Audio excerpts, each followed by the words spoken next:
Hello all எல்லாரும் எப்படி இருக்கீங்க? நான் ரொம்ப நல்லா இருக்கேன். இந்த வீடியோ வந்து ஏப்ரல் 13 மண்டே அன்னைக்கு எடுத்த வீடியோ. இன்றைக்கி குட்டி பாப்பாவுக்கு பர்த்டே பிரதீக்ஷாக்கு.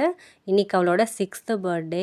2020ல் கொரோனா டைமில் தான் வந்து குட்டி பாப்பா வந்து பிறந்தா. ஃபஸ்ட்டு லாக்டவுன் போட்டாங்க இல்லையா? அப்போ நான் வந்து ஹாஸ்பிட்டலில் இருந்தேன். 13 நாள் வந்து ஹாஸ்பிட்டலில் அட்மிட் ஆகியிருந்தேன். பாப்பாவுக்கு தண்ணி கம்மியாக இருந்தது அப்படின்னு சொல்லிட்டு. அவள் பர்த்டே வந்தாலே எனக்கு அந்த ஹாஸ்பிட்டல் ஞாபகம் வந்துடும். ஏன்னா அவ்வளோ நாள் வந்து நான் ஹாஸ்பிட்டலுக்குலாம் வந்து போனதே இல்லை. பெரிய பாப்பா கூட ஒரு 5 டேஸில் வீட்டுக்கு வந்துட்டேன். 2 பாப்பாவுமே வந்து சி செக்ஷன் தான். ஆனால் குட்டி பாப்பாவுக்கு தான் அவ்வளோ நாள் வந்து ஹாஸ்பிட்டலில் இருக்கிற மாதிரி ஆயிடுச்சு. இன்றைக்கி பாப்பாவோட பர்த்டே வந்து ரொம்ப சிம்பிளாக தான் வந்து பிளான் பண்ணியிருந்தோம். அம்மா வந்து ஊர்லேருந்து வந்திருந்தாங்க. ஹஸ்பண்ட்க்கும் இன்றைக்கி ஒர்க் இருந்ததுனால காலையில் போயிட்டு ஆஃப்டர்நூன் தான் வந்தாங்க.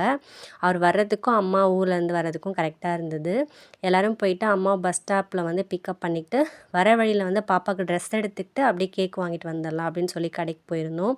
எப்போவுமே முன்னாடியே பிளான் பண்ணி ட்ரெஸ் எடுத்துருவேன். இந்த முறை கொஞ்சம் லேட் ஆகிடுச்சு. அதனால் கடைக்கு போயிட்டு பாப்பாவுக்கு சிம்பிளாக அவளுக்கு பிடிச்ச மாதிரி ஒரு ட்ரெஸ் எடுத்துக்கிட்டு கேக் எல்லாமே வாங்கிட்டு வந்து வீட்டுக்கு வந்துட்டோம்.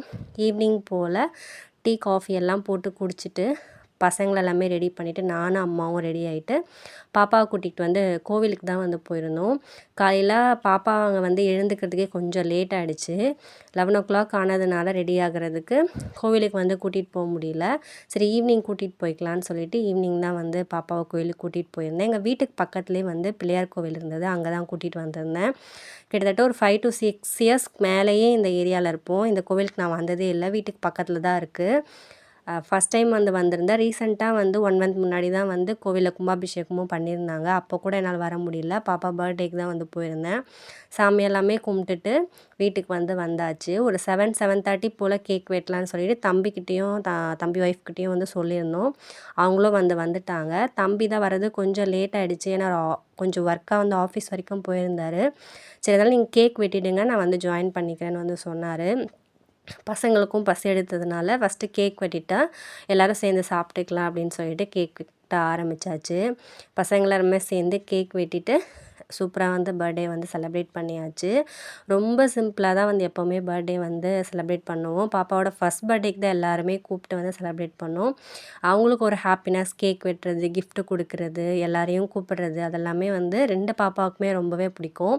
மெயினாக ஊர்லேருந்து அம்மா அப்பா வருவாங்க. அங்கே வீட்டுக்கு பக்கத்தில் வந்து ஹஸ்பண்டோட தம்பி ஃபேமிலி, தம்பி ஒய்ஃப், குட்டி பையன், எங்களோட மாமியார் இவங்க மட்டும்தான் எப்போவுமே. அவங்களெல்லாம் வச்சு மட்டும்தான் கேக் வெட்டிட்டு எல்லோரும் ஒன்றா சேர்ந்து நைட்டு வந்து டின்னர் வந்து சாப்பிடுவோம். எப்போவுமே எங்கேயாவது வந்து வெளியில் போவோம். இந்த வருஷம் வந்து வெளியில் போக முடியல. நெக்ஸ்ட் இயர் பார்த்துக்கலான்னு சொல்லி விட்டாச்சு. கேக் எல்லாமே வெட்டி முடித்ததுக்கப்புறமா வந்து குட்டி பையன், பெரிய பாப்பா காவியா வந்து பிரதீக்ஷாவுக்கு வந்து கிஃப்டெல்லாம் கொடுத்தாங்க. அவங்க சித்தி வந்து ஜாமெண்ட்ரி பாக்ஸ், அதுக்கப்புறம் பாப்சிக்கல்லேயும் அந்த ரேசர்லாம் வந்து வாங்கி வச்சுருந்தாங்க. அதெல்லாமே வந்து குட்டி பையன் கொடுத்தான். பெரிய பாப்பாவும் வந்து கேக் வெட்டுறதுக்கு முன்னாடியே ஹஸ்பண்டும் பெரிய பாப்பாவும் போய் நைட் டின்னர் வந்து வாங்கிட்டு வரதுக்காக போயிருந்தாங்க. அப்போ பெரிய பாப்பாவும் நானும் கூட போயிட்டு பாப்பா கிஃப்ட் வாங்கிட்டு வரேன் அப்படின்னு சொல்லிட்டு அவளுக்கு தெரியாமல் போயிட்டு கிஃப்டெல்லாம் வாங்கிட்டு வந்து கொடுத்தாங்க. நைட் டின்னர் வந்து எல்லாமே கொஞ்சம் மிக்ஸ் பண்ணி வாங்கிட்டு வந்திருந்தார் ஹஸ்பண்டு. ஃப்ரைட் ரைஸ் வாங்கிட்டு வந்திருந்தாங்க. அதுக்கப்புறம் chicken biryani, plain biryani, chicken 65 இதெல்லாமே வந்து வாங்கிட்டு வந்திருந்தாங்க. எல்லாருமே ஷேர் பண்ணி எல்லாருமே ஒன்றா உட்காந்து வந்து சாப்பிட்டோம். இப்படி தான் வந்து குட்டி பாப்பா பர்த்டே வந்து போச்சு. ரொம்ப ஹாப்பியாக வந்து பர்த்டே வந்து முடிஞ்சுது. மறுநாள் வந்து வருஷப்பிறப்பு. அதெல்லாமே சாமி கும்பிட்டுட்டு வெட்னஸ்டே போல் பசங்களும் வந்து ஊருக்கு கிளம்பிட்டாங்க. பசங்களுக்கு ஸ்கூல் வந்து லீவும் விட்டாச்சு. அதனால் ஊருக்கு வந்து கிளம்பியாச்சு.